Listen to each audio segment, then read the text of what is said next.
Today's Dallas Cowboys rumors really highlight where this franchise is right now, and honestly, it's a crossroads that Cowboys fans know all too well. We're talking about a team with talent, a team with star power, but also a team that keeps circling the same issues year after year, and that starts at the very top. One of the biggest mailbag questions I keep getting is whether the Cowboys need a new owner and a new general manager. Now, obviously, Jerry Jones isn't selling the team, and Stephen Jones isn't going anywhere. But when fans ask that question, what they're really saying is that they want accountability, modern thinking, and a front office that's willing to be aggressive when the window is open.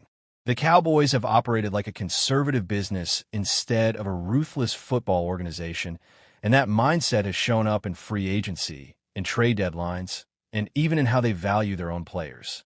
That brings us right into one of the wildest but most interesting trade ideas floating around for the 2026 NFL Draft, which is the idea of trading both Cowboys' first-round picks to the Bengals in exchange for their first-round pick and a second-rounder. Now, on the surface, that feels like a lot to give up, but context matters. If the Cowboys believe they'll be picking in the late teens or 20s both years, packaging those picks to move up for a true franchise-altering player could actually make sense. The key question is whether Dallas would have the courage to do it, because historically, this front office values volume over boldness. The Bengals, on the other hand, might be looking to reload cheaply around Joe Burrow if their cap situation tightens.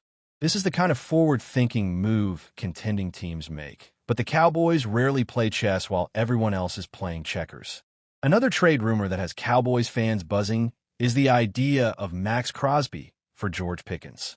This is the type of deal that splits the fan base right down the middle. On one hand, Pickens gives you a young, explosive wide receiver with WR1 traits. But on the other hand, Max Crosby is a defensive culture changer. He's a relentless edge rusher, a tone setter, and the exact type of player Dan Quinn used to build around. If the Cowboys truly want to fix their defense, Crosby makes more sense than almost any receiver, especially when you consider how inconsistent Dallas has been at generating pressure when Micah Parsons is neutralized. The problem is that the Cowboys have traditionally valued offensive skill players over defensive dominance, and that philosophy has cost them in January. Free agency is another area where fans are desperate to see real spending, not bargain bin shopping. Every year we hear about selective aggression, and every year the Cowboys sit on cap space while elite players change teams. This offseason should be different, especially with the defense needing reinforcements at safety, linebacker, and defensive end. Jaquan Brisker from the Bears is a name that makes a lot of sense. He's physical, instinctive, and plays with an edge that the Cowboys' secondary has lacked. Pairing him with a ball-hawking safety would give Dallas a much more versatile back end. Quay Walker from Green Bay is another intriguing target. He's fast, rangy, and can stay on the field in all three downs, something the Cowboys have struggled to find at linebacker for years. Then there's the pass rush conversation, which brings up names like Joey Bosa and A.J. Epineza. Joey Bosa is the bigger name, and when healthy, he's still a difference maker, but availability is the concern. If the Cowboys go that route, it has to be on a smart, incentive-heavy deal. A.J. Epineza, meanwhile, is a quieter signing that could pay off. He's younger, durable, and still ascending.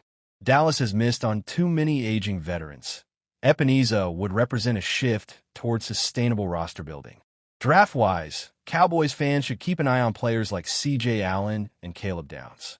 C.J. Allen fits exactly what this defense needs at linebacker: physical, disciplined, and reliable. He's not flashy, but championship defenses are built on players like him. Caleb Downs is the kind of safety prospect that doesn't come around often. He has elite instincts, range, and football IQ, and he could immediately transform the Cowboys' secondary. If Dallas has a chance to land a player like Downs, that's when trading up becomes a real conversation. There's also the internal decisions that can't be ignored.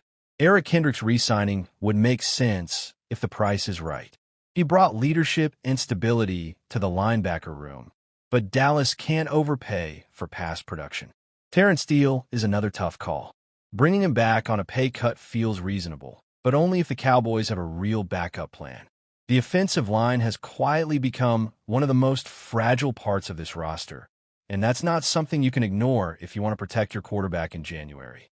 Finally, the defensive coordinator search is critical. This hire will tell us everything about where the Cowboys think they are as a team. Do they want another aggressive, attacking defense? Or are they going to lean conservative and hope talent carries them? The wrong hire keeps this team stuck in neutral. The right hire, paired with real investment in free agency and a bold approach to the draft, could finally push Dallas over the hump. When you step back and look at all these rumors, trades, and targets, the theme is clear. Cowboys fans aren't asking for miracles. They're asking for intention. They want a front office that acts like a contender, not a brand. Until that changes, the rumors will keep coming, the debates will keep raging, and the Cowboys will remain the most talked-about team in the NFL without the results to match. Flexibility, and perhaps most importantly, a sense that the franchise is finally positioned to attack the future instead of merely surviving it. At his end-of-season press conference, Jerry Jones spoke with optimism about the team's ability to add quality players through both the draft and free agency, and he traced that confidence back to a decision made at the very beginning of the 2025 season, a decision that has quietly reshaped the Cowboys' financial and competitive outlook. Jones described the vision behind the Micah Parsons trade and hinted that the true benefits of that move are still ahead, not behind, suggesting that what the Cowboys were really trying to achieve is only now coming into focus. Away from the microphones and cameras, Jones went even further, floating the idea of busting the budget in pursuit of his long-stated personal goal, becoming the NFL owner with the most Super Bowl championships. He currently sits 3 titles behind New England Patriots owner Robert Kraft, and at this stage of his career, that gap clearly weighs on him. When Jerry Jones talks this way, it forces the league, and especially Cowboys fans, to ask a dangerous but exciting question. Could Dallas actually become aggressive in free agency? Right now, the Cowboys' salary cap situation looks less like a clean spreadsheet and more like a Monet painting, slightly blurry and dependent on where you stand. What is clear is that Dallas must clear cap space to comply with the 2026 limit, but the exact number won't be finalized until early March when the league officially sets the cap. As things stand, the Cowboys have roughly $330 million in contracts on the books, while league projections place the cap somewhere between $295 and $305 million. Even under conservative estimates, that means Dallas must find at least $30 million just to get under the cap before making a single addition. And that number could grow quickly if the team applies the franchise tag to wide receiver George Pickens, a move that would immediately add close to $28 million to the cap. At first glance, this might sound like a financial nightmare, but the reality is far more manageable because the Cowboys have built their roster with restructures in mind.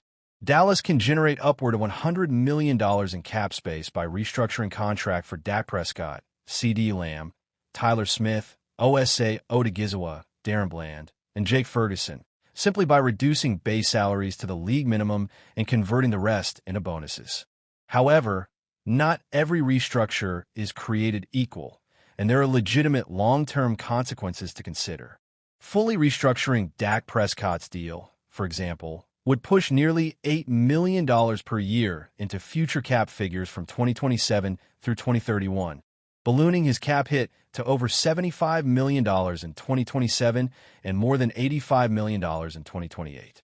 While that move would provide immediate relief, it would also mortgage the future, and the Cowboys must decide whether short-term flexibility is worth long-term strain.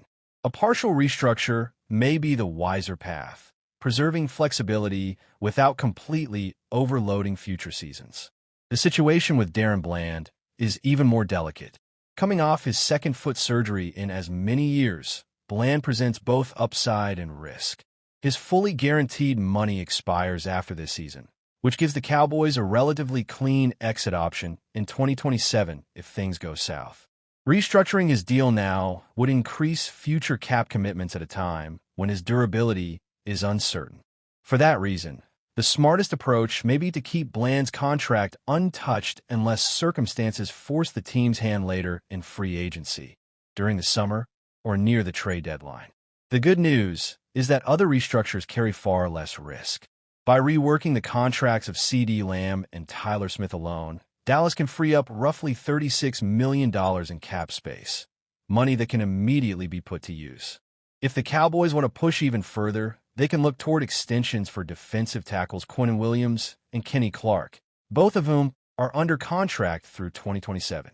Clark, in particular, is due an $11 million roster bonus by March 13th, creating urgency that could be leveraged into a cap-friendly extension. These types of moves highlight just how much flexibility the Cowboys actually have if they choose to use it. Among their 15 unrestricted free agents, 3 stand above the rest in importance. George Pickens, running back Javonte Williams, and defensive end Jadeveon Clowney. All 3 have expressed a desire to return, but each represents a very different challenge. Pickens is the most complicated. After arriving via trade from Pittsburgh, he delivered career highs across the board with 93 receptions, 1,412 yards, and 8 touchdowns. He is now positioned to demand top-of-the-market receiver money, potentially exceeding the $34 million per year deal C.D. Lamb signed 2 years ago. That reality is why many around the league believe Dallas will apply the franchise tag, buying time, but also introducing the possibility of off-season tension. The Cowboys dealt with a training camp hold-in from Micah Parsons last year, and Pickens shares the same agency, athletes first, raising the possibility of a similar standoff. Clowney's market value has also risen. He led the Cowboys with 8.5 sacks and finished the season strong despite entering his 13th NFL year. He has emphasized his desire to participate fully in the off-season program and training camp, something he believes will allow him to be more physically prepared than he was when he joined the team late last season.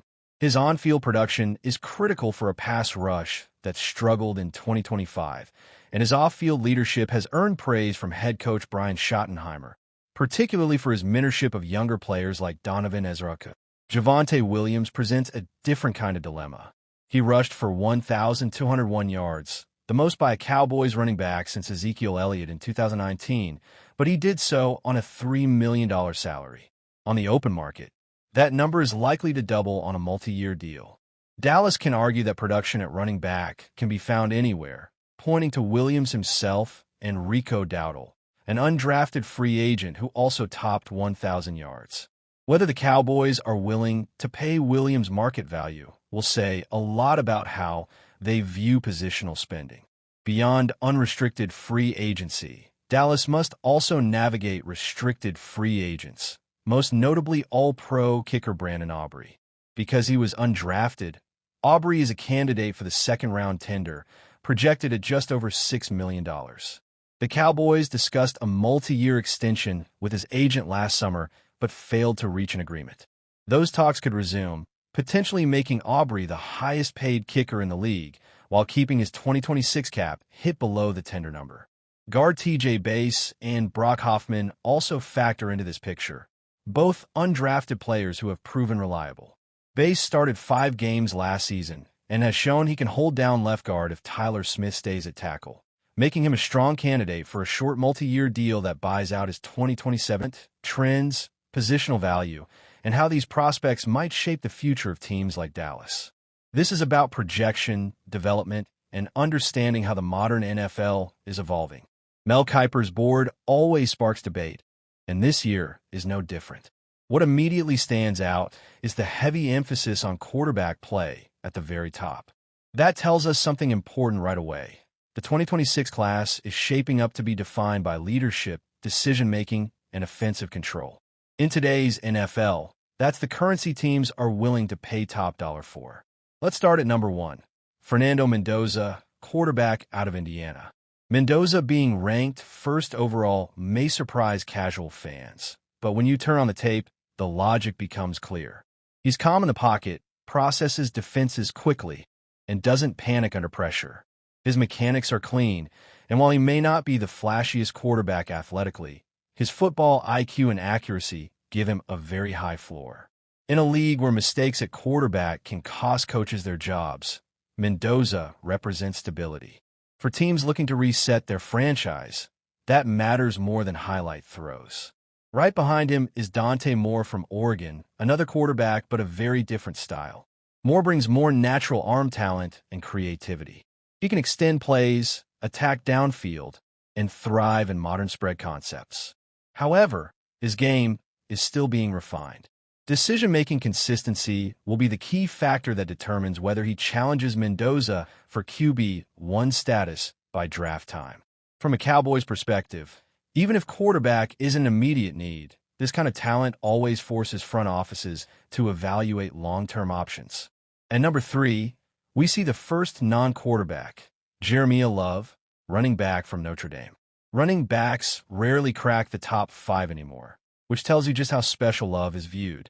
He combines vision, burst, and balance in a way that translates cleanly to the NFL. He's not just a runner. He's a complete offensive weapon. In Dallas, where offensive balance has historically been crucial, a player like Love would immediately raise questions about how teams value elite running backs in the modern game. Moving to number 4, Arvell Reese, linebacker from Ohio State, represents the continued importance of defensive versatility. Reese is not just a traditional linebacker. He's a space defender, a communicator, and a tone setter. He can cover tight ends, shoot gaps, and quarterback the defense. For teams like the Cowboys, who have invested heavily in defensive speed and flexibility, Reese fits the profile of what modern defenses demand. At number 5, Francis Mauigoa, offensive tackle from Miami, reminds us that the trenches still matter. Quarterbacks can't operate without protection, and Mauigoa brings size, footwork, and power. He's the kind of tackle who can start early in his career and anchor an offensive line for a decade. Dallas has always valued strong offensive line play, and prospects like Mauigoa will always be on their radar. Number 6 is David Bailey, edge rusher from Texas Tech. Bailey's ranking reflects the NFL's obsession with pass rushers, and for good reason. He's explosive off the line, relentless, and disruptive even when he doesn't record a sack. Edge defenders who can consistently pressure quarterbacks are among the most valuable assets in football, and Bailey fits that mold perfectly. Rounding out the top 7 is Caleb Downs, safety from Ohio State. Downs being this high shows